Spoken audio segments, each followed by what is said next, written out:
My name is David Okeyuman. This is my daughter, Success Okeyuman, my remaining daughter, which survived from the victim of Eurasia crisis, which happened on the 13th day of June 2025. I was very weak, sleeping.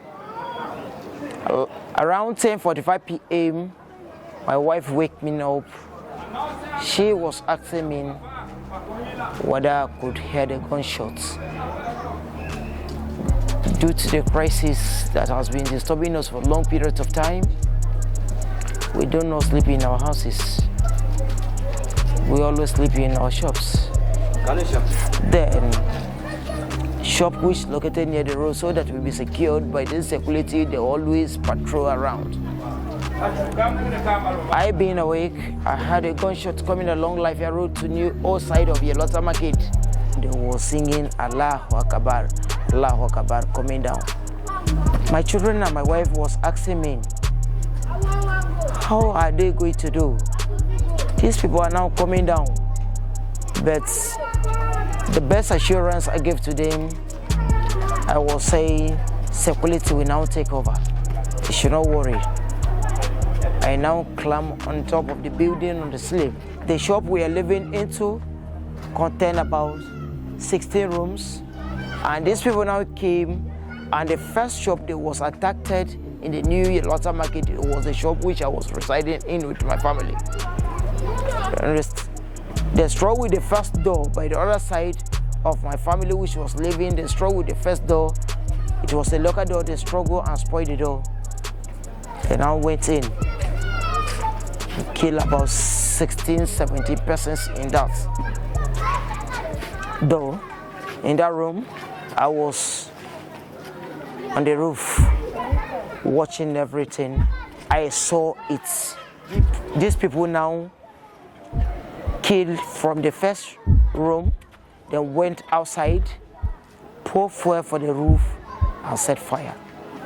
I was on the top of the building. The roof was roofed by aluminum zinc, and at the process of setting that fire, it was bringing some this thing in. It was sounding sharp. And my children was asking me, Daddy, you brought us home, look at what is happening.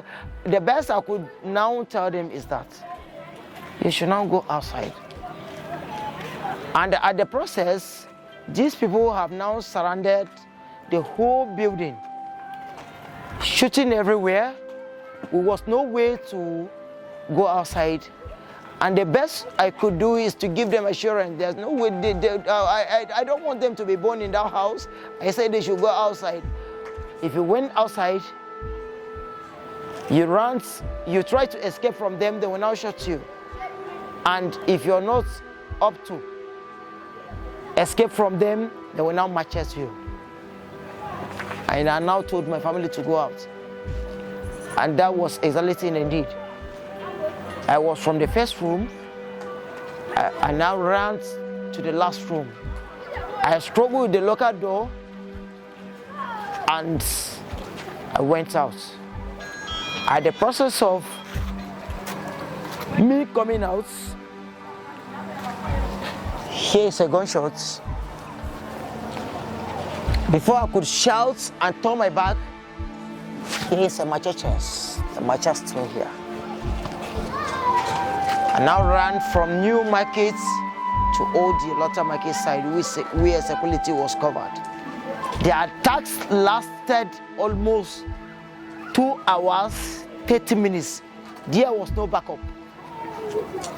I was crying and shouting, complaining to the security personnel which was there that my family were killed. And they was putting me under interrogation. How do I know that my family were killed? I say I saw. And I know very well they will not be survived.